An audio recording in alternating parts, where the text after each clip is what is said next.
Hey, Scott. Hey, Jen, how are you? I'm good. I'm doing great. I'm excited for our episode today because we're going to talk about how to effectively close a presentation. It's Yeah. like watching a movie and there's a horrible ending to the movie and you walk away going, "What just happened? How did it end that way?" Yeah. Yeah. I find a lot of presenters, they really look forward to the ending because they're finished. And maybe they close their presentation by taking that last final question and then they think, "Ooh, I'm out of here." Yeah. However, it's not the most effective to close a presentation on a question. So Yeah. let's talk about this. Well, I go back to our schooling. You know, it's funny.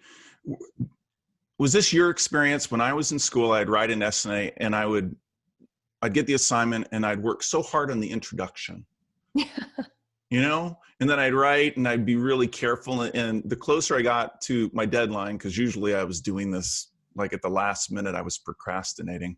I had to rush in putting things together. And when it came to the ending, I was just like, let me get this essay done. And I think a lot of people do that with presentations. They spend a lot of time, let me nail the intro, let me get all this right. And when it comes down to it, it's kind of like, I'm just going to wing it and I'll figure something out. And that can be problematic. Yeah. Well, Scott, I think it's interesting because I believe presenters put so much time and focus on the slides and the middle of the content that the beginning and the end are neglected. Yeah. And they are the most important because it's the first and last impression that your audience has of you. I know we've talked about the importance of the opening. However, we need to also talk about the importance of that closing and really writing it out and mastering what it is you want to close with and practicing it at the same time. So what should people include in that closing? If they're going to write it out, what do you say? Make sure you've got this stuff in there. I have found real impactful closings. It wraps up the presentation for the audience. Yeah. So perhaps the closing are the final reminders of what you want the audience to walk away with. Yeah. What are their next steps? What were the most important key points? However, we have to remember at the end of a presentation, your audience they're done. They want to get out of there. They have other stuff to do. So the closing needs to be very clear, short, and concise. And it can be as simple as saying, "Hey, before we leave today, I want you to remember two important points." And then boom, boom, and get them out of there. Yeah. I would like to distinguish between a keynote kind of ending, which I think is sometimes like that.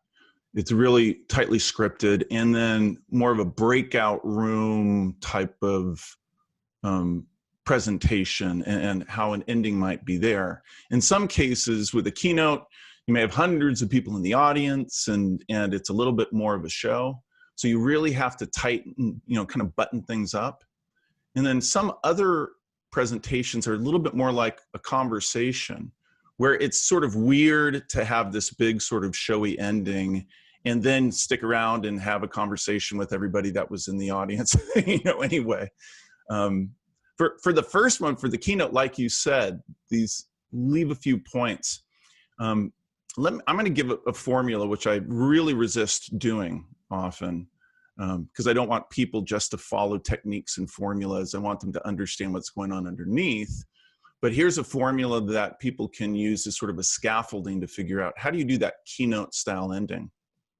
And it starts with this going back and sort of recounting the way the world was or is before or during the presentation. There's some kind of problem, and sort of restating the problem. When we came into this conversation today, we were struggling in this way. There was this problem.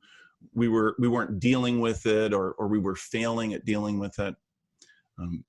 But now, and then the next part, once you sort of couched it and said, this is the way things are or were, you go into the call to action, which you alluded to. It's like, what do you want them to walk away with? What do you want them to do?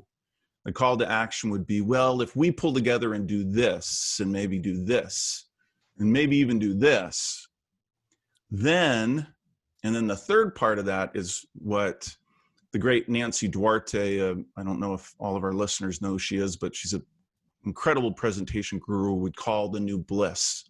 It's sort of the promise that says, if you do all these call to action things, then this is what the world's going to look like.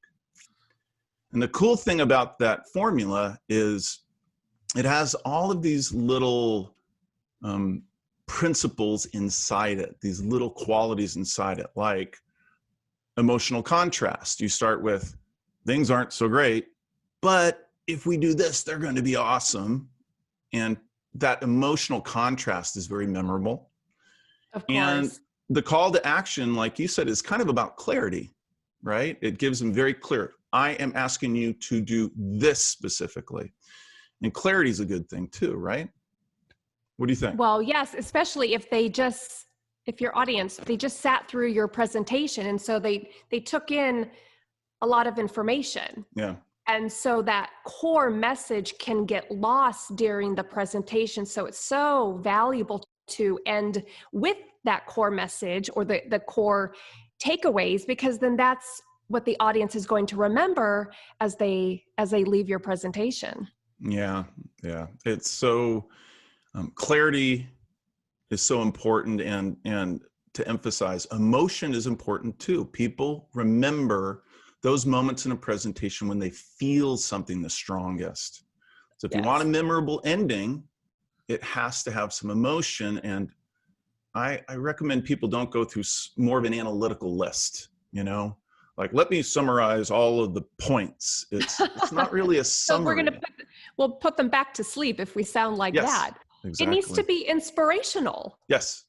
So regardless of your role, or even regardless of the topic, we can still inspire the audience. And Scott, what's going to be really key there is your delivery. It's how you wrap it up. What is your energy? Yeah. Are you going to be flat and monotone and boring as you wrap up? Because then that's how your audience will feel.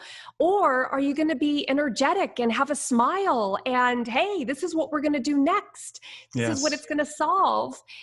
That's that emotional connection. And that leads me to I wanted to address that other kind of presentation where the sort of formula that I just described might be a little over the top, a little bit too much of a keynote style finish. I find most presentations are really, I think of them, they're just conversations, and they often are going to continue. So to sit there and give this flourishing kind of ending is a little strange. What do you mean by a flourishing ending? Well, sort of the big show, like the tightly scripted ending where it's, if we do this and we do this and we do this, then the world is going to be incredibly better, and all those sorts of things. Sure. If I do a workshop with people, I don't typically end quite that way. It'll be more like I'm ending a conversation.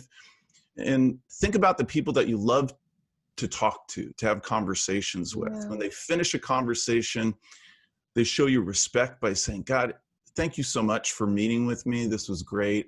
Taking time out of your busy schedule. They'll say stuff like, I've really enjoyed this time. This has been wonderful for me. And then you also might leave people at the end of a more casual conversation-like presentation or training with, and here's how you can get in touch with me. My website or my number, or whatever it might be. So I just want to make sure we distinguish in between those two kinds of endings, and to reiterate that they're both about emotion, aren't they? Well, yes, the emotion is tied into it, and it also depends on your audience. So one type of an ending to a presentation can be a good fit for one audience, and then maybe not a great fit for a different audience. So it's really taking the time of understanding who is my audience and what would be the most beneficial for them with how I wrap up. So going back to workshops, I have found, and this could work with presentations. When I'm wrapping up a workshop, I love asking my audience, what stood out to you? Yeah, What do yeah. you want to put into action first? What do you think is going to be the most impactful next step for you? And then that creates a dialogue. And it gets them thinking of, what do I want to do next? How can I put this into action? And when they share that, it also helps their peers to visualize what they can also put into action. So Yeah. have a dialogue with the closing. Get Yep. them involved. I love that. That's great. Well, how do we wrap this up for our audience? What would you say is the most important takeaway? Oh, the most important takeaway is don't forget about the closing. We need to spend some time in creating what is that last impression that I want to give my audience? What will be the most powerful way for them to walk away from my presentation? What do they need to remember, or what do they need to do? It's putting that intentional thought into it. Yeah. I would say think of it as a call to action. Make sure you're clear on what you want the audience to do in the future. And then remember the emotion side of it. Shouldn't be some analytical thing. It is, you want to shoot for some flavor of inspiration as you finish. Yes. And I have to say it again, keep it short and sweet because your audience is already finished anyway. Yeah. Keep it They're ready short to go. and sweet. So Scott, I'm excited for our next topic. What are we talking about? We are going to talk about storytelling. Oh God, which is a perfect transition to this, because we were talking about bringing out and evoking emotions in our audience. Well, that's what stories do. Yeah. Nothing is better than a personal story. Aha. All right, everybody. We'll see you in a week. Thanks for tuning in. Thanks.